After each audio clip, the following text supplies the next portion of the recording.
Hi hello అండి. Welcome to my channel. ఎలా ఉన్నారు? అందరూ బాగున్నారా?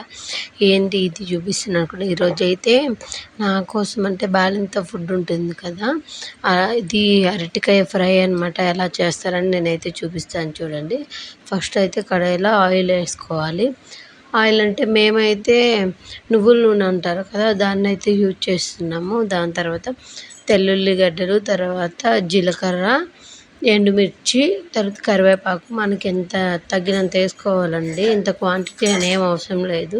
కానీ నాకైతే మిర్చి అయితే కారం ఎక్కువ అనిపిస్తుంది కాబట్టి నేనైతే రెండే వేసుకుంటాను. ఇది బాగా దోరగా వేయించుకోవాలి. వేయించిన తర్వాత అనమాట, చూస్తున్నారు కదా, దోరగా వేయించుకోవాలి. అది కొంచెం బ్రౌన్ కలర్లోకి, తెల్లగడ్డలు అనమాట, కొంచెం బ్రౌన్ కలర్లోకి రాగానే మనం అనమాట ఈ అరటికాయ అనమాట అందులో వేసుకోవాలి. నేనైతే ఎక్కువ మసాలా ఇంగ్రీడియంట్స్ అవేమన్నమాట యూజ్ చేయనండి. నేను కొంచెం అంటే జాగ్రత్తగా ఉంటే మంచిది కదా. ఈ 1 మంత్ 2 మంత్స్ కొంచెం జాగ్రత్తగా ఉంటే తర్వాత మనకి ఏ మసాలా ఫుడ్ నచ్చితే అది తినొచ్చు. ప్రస్తుతానికైతే బేబీకి ఫీడింగ్ ఇస్తున్న మదర్స్ ఎవరు అంత రిస్క్ అయితే చెయ్యరు. అందుకని చెప్పి నేను కూడా అనమాట నార్మల్గా ఏం వేయకుండానే చేసుకుంటున్నాను. ఈ ధనియాల పొడి అవి ఏమీ యూజ్ చేయట్లేదు. సింపుల్గా అయితే చేస్తున్నాను చూడండి. తాలింపు కొంచెం వేగినాక ఈ అరటికాయలు అనమాట వేసేసి ఇట్లా కొంచెం కలుపుకోవాలి. కలిపిన తర్వాత మన ఇంట్లో కొంచెం తగినంత, అంటే మీ టేస్ట్కి తగినంత మీరు యూజ్ చేసుకోవచ్చండి. మీ టేస్ట్కి తగినంత ఉప్పు కొంచెం వేసుకోవాలి.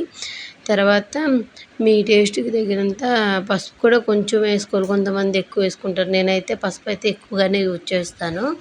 పసుపు వేసుకోవాలి. వేసుకున్న తర్వాత రెండింటిని బాగా మిక్స్ చేసుకోవాలి. మొత్తం కూర అంతా పట్టినంత వరకు మిక్స్ చేసుకోవాలి. చూడండి నేను ఎట్లా కలుపుతున్నాను, అట్లా అయితే కలుపుకోవాలి. మిక్స్ చేసిన తర్వాత అనమాట ఒక 5 మినిట్స్ ఏంటంటే మూత పెట్టి వదిలేస్తే అరటికాయ అనమాట 5 నిమిషాల్లో రెడీ అయిపోతుంది అరటికాయ ఫ్రై అండి. మీరు చూస్తున్నారు కదా, పసుపు అయితే నేనైతే చాలా ఎక్కువగా తీసుకుంటాను క్వాంటిటీ. ఒక స్పూన్ పసుపు వేసి మొత్తం కలుపుతున్నాను. మొత్తం అంతా కూర అంతా కలిసినంత వరకు కలిపి నేను కలిపినట్టు కలిపిన తర్వాత ఒక 5 మినిట్స్ అనమాట దానిపైన అట్లాగే మూత పెట్టి వదిలేయాలండి.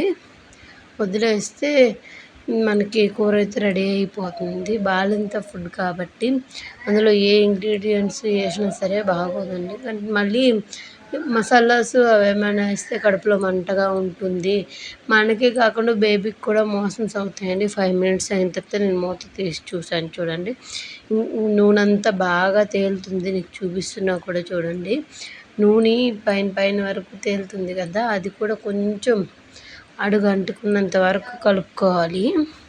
మీరు చూస్తున్నారు కదా, అలా బాగా కలిపిన తర్వాత మళ్ళీ ఒకసారి అయితే మూత పెట్టేసి ఇంకొక 5 నిమిషాలు అయితే సరిపోతుందండి.